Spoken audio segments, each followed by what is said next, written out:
From the top of Tram Tom Pass in Vietnam. Welcome to the GCN Show. From Rusty's favorite climb, Muro de Haya, welcome to the GCN Show. From all of us here at the International Velodrome in Milton, Welcome to the GCN Show.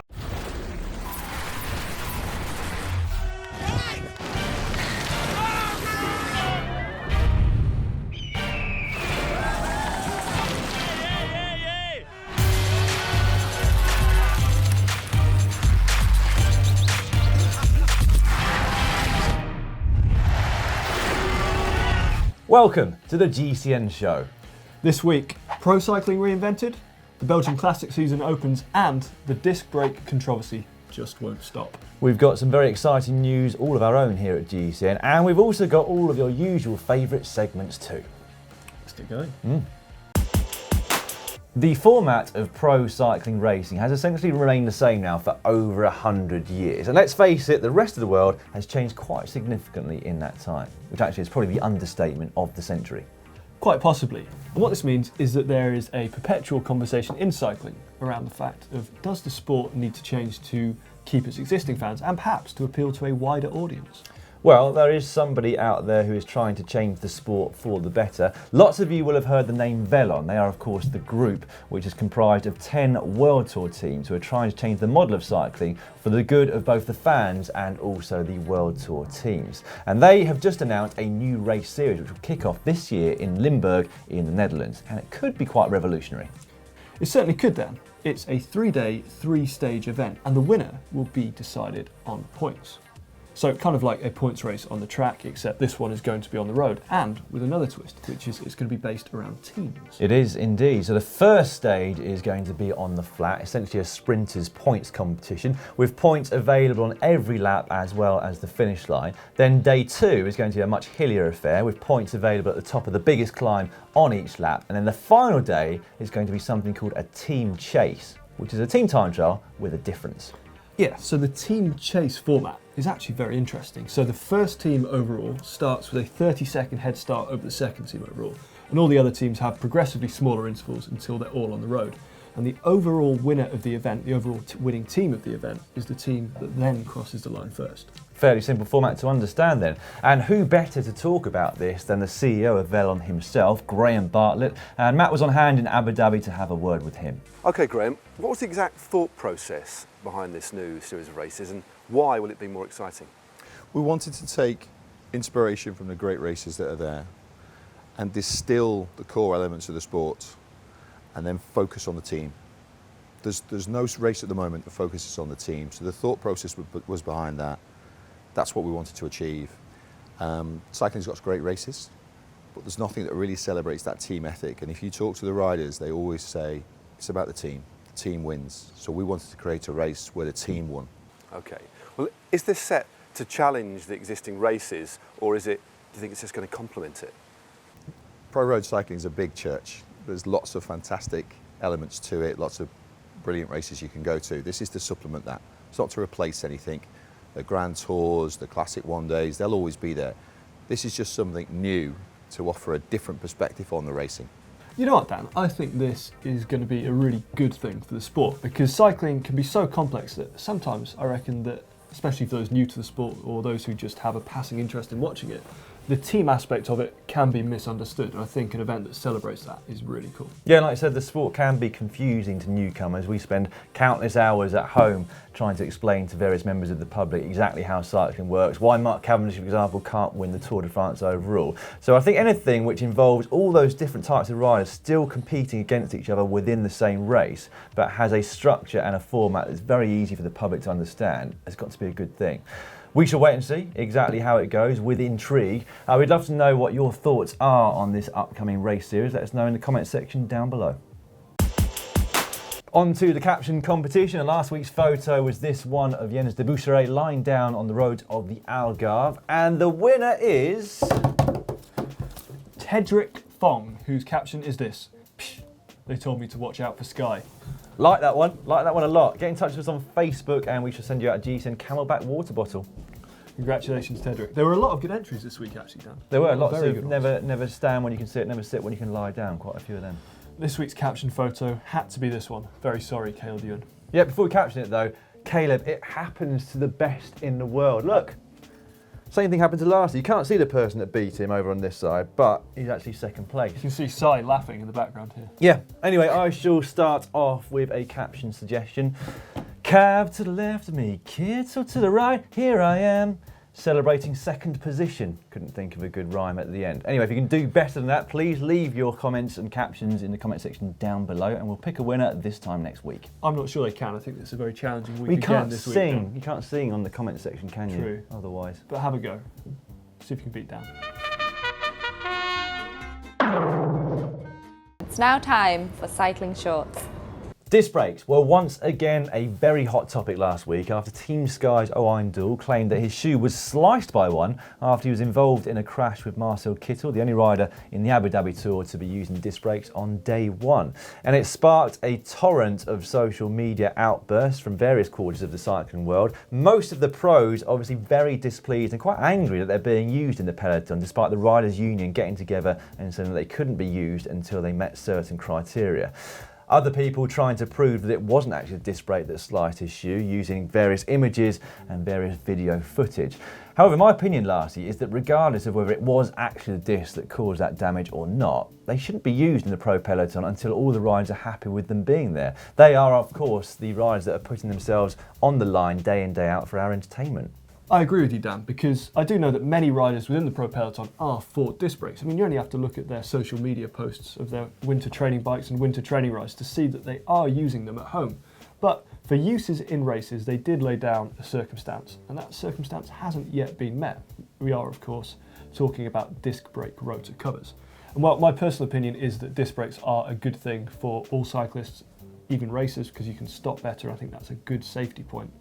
If the riders are nervous about them, any major crash is going to be blamed on them. Any injuries involved in those crashes is just going to look like disc brakes. So the sooner we can get rotor covers, the sooner we can move on, stop talking about it, and just see some better racing thanks to riders being able to ultimately go faster.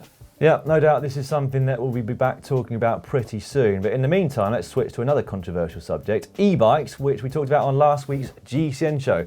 We asked you for your opinions on them. They came in their hundreds, but we've got a few highlights to read out right now. First one being from Mike Parker, who said last week he met an 80-year-old cyclist reinvigorated as he can now use an e-bike to go out on club runs again.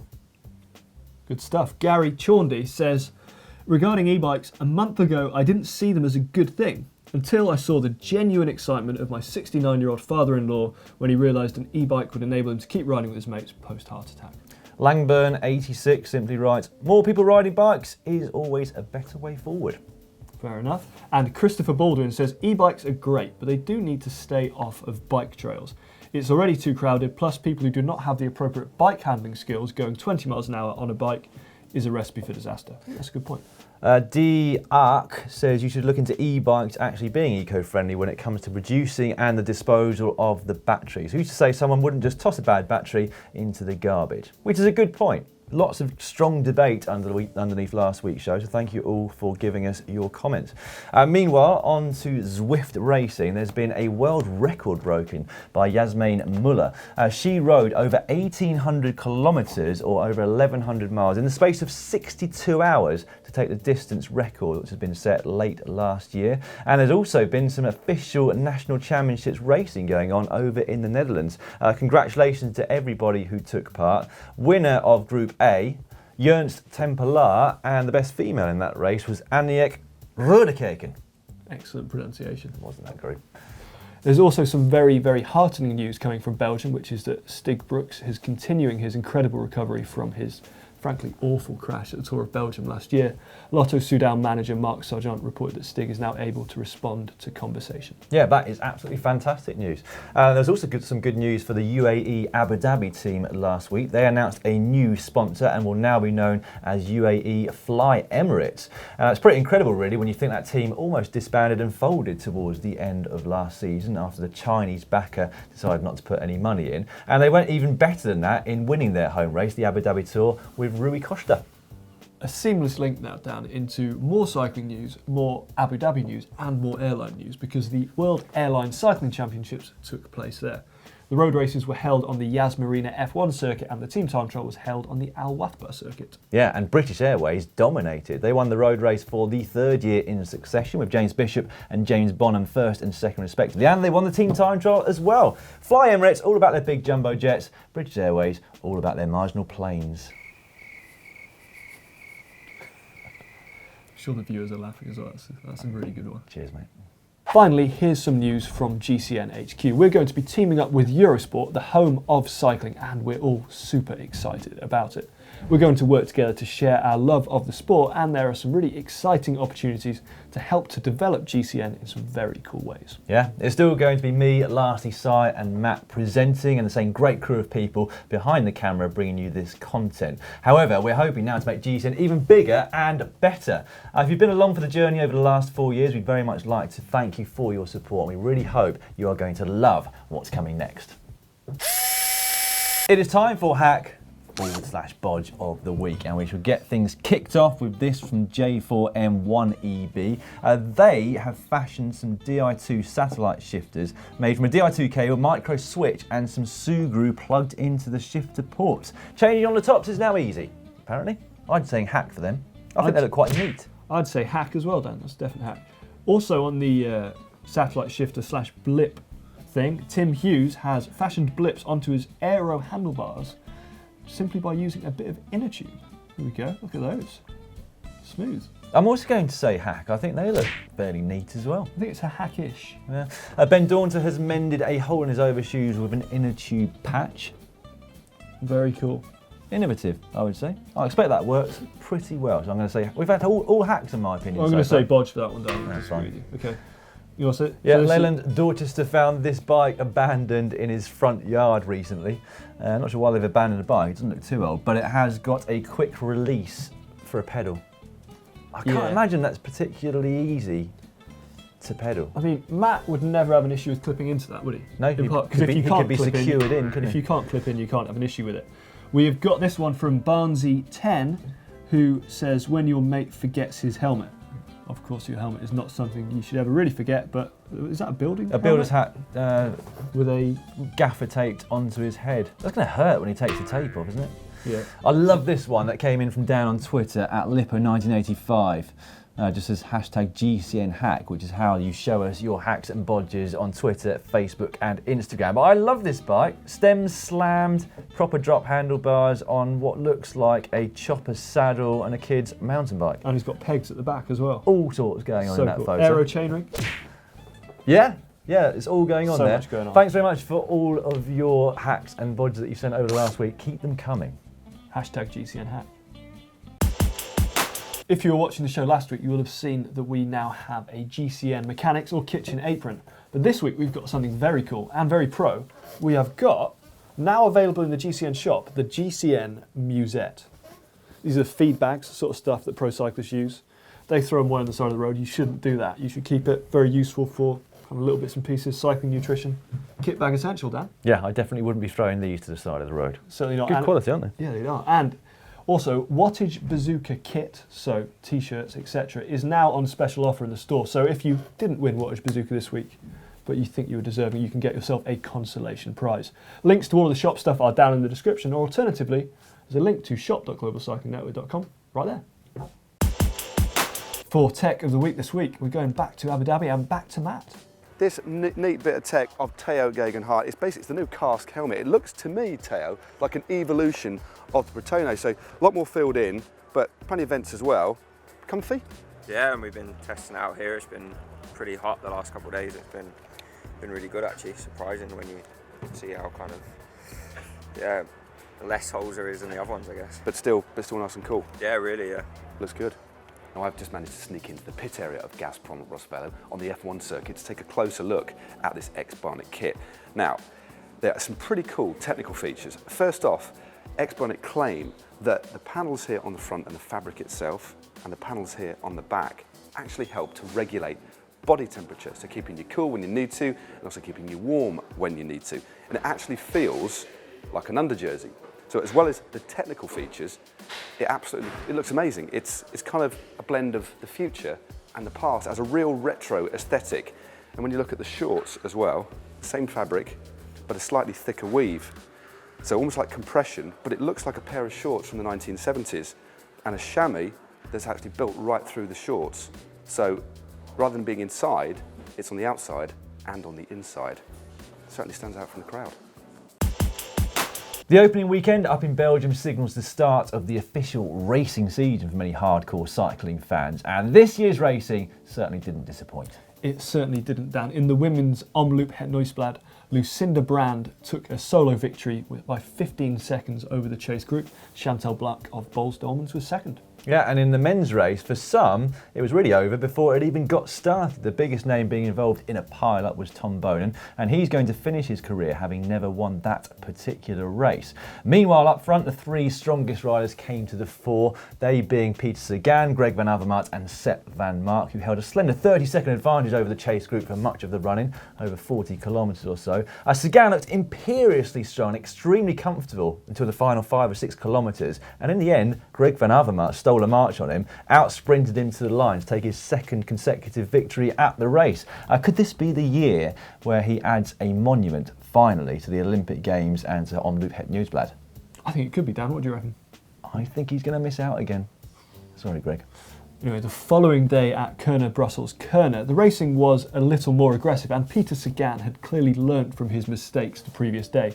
He did a little less work when he was in the break, and he comfortably outsprinted Jasper Stuyven of Trek Segafredo and Luke Rowe of Team Sky, who got his first ever cobbled classic podium placing. He did. Yeah, Sagan looks pretty good, doesn't he? Second and first in the first cobbled races. Watch out for him in April. Meanwhile, over in the Middle East, the Abu Dhabi Tour concluded on Sunday. We had our man there on the ground, Mr. Matthew Stevens, and here he is with a live report that's not really live.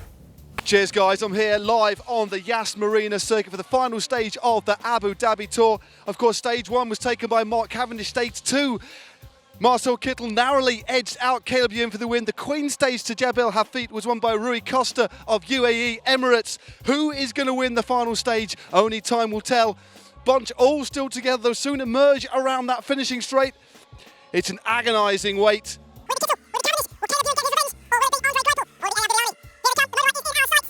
The bunch rounding the corner. Fighting all the way to the line. There's nothing they can do to stop him. Caleb Ewan takes the win. What a victory for the young Australian. Back to you in the studio. What a great report. If you could put a little bit more enthusiasm into it next time, Matt, that would be appreciated. And just in case you were wondering at home who won overall, that was Rui Costa of the Fly Emirates UAE team. Dom has chosen 3 tweets, and they are tweets for Tweet of the Week this week. First up, it's this one from Peter Sagan, who says, "I'm training in Belgium and it's warm and dry like Abu Dhabi." Yeah, he's inside, of course. That was the joke, I'm guessing. Edward Tunes wrote, "We are really looking forward to racing. Gotta love Belgian weather with this video."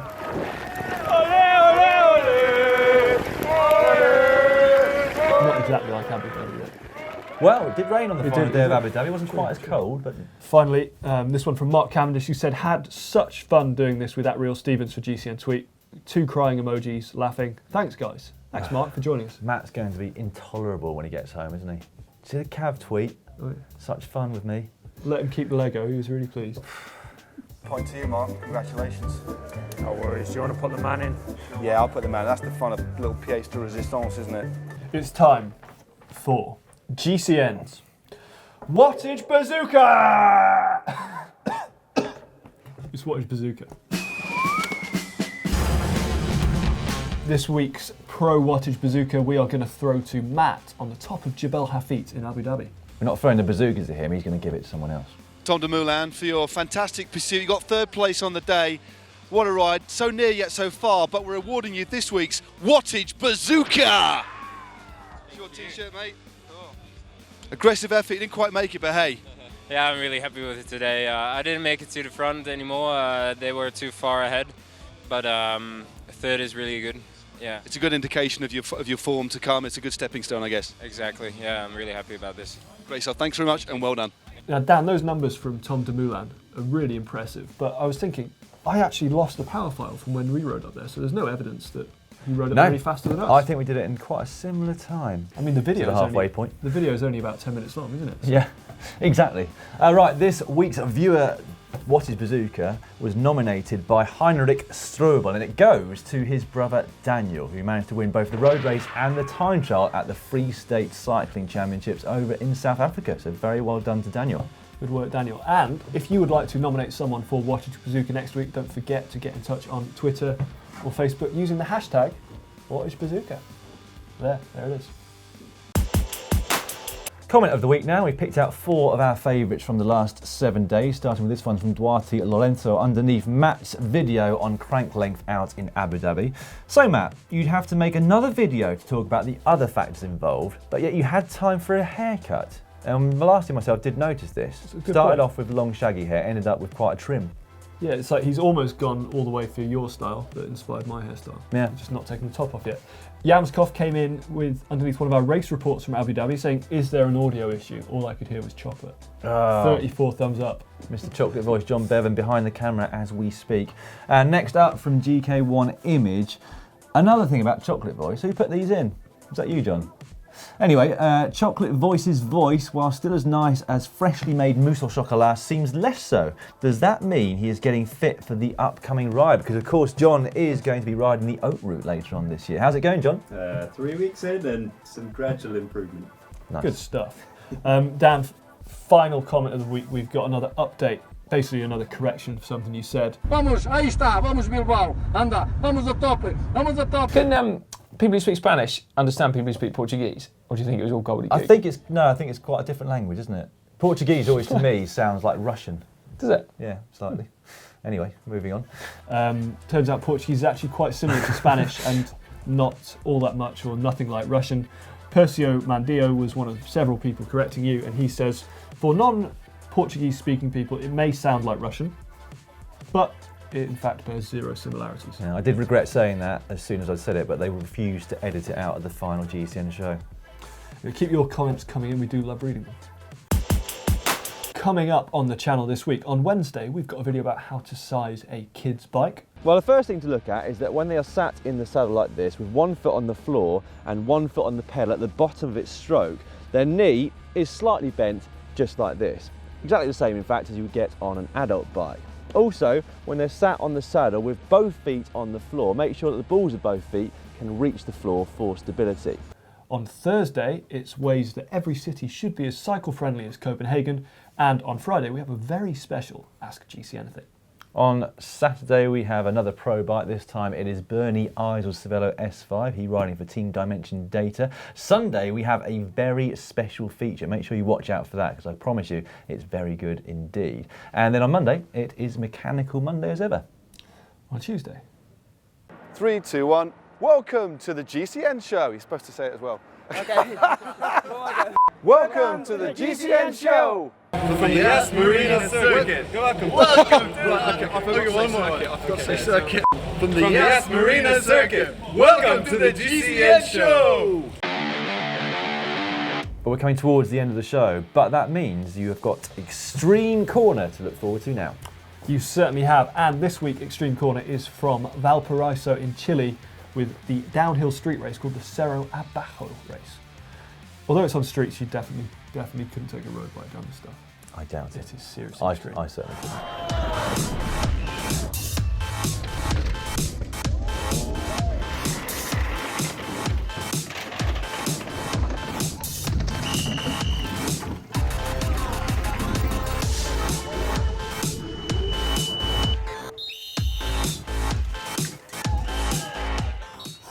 I do like those street races. Yeah, they're very, very cool. Good fun, aren't they, to watch? We should go to one. Right, if you would like to subscribe to the Global Cycling Network, please do so. It is free, and you've just got to click on the globe.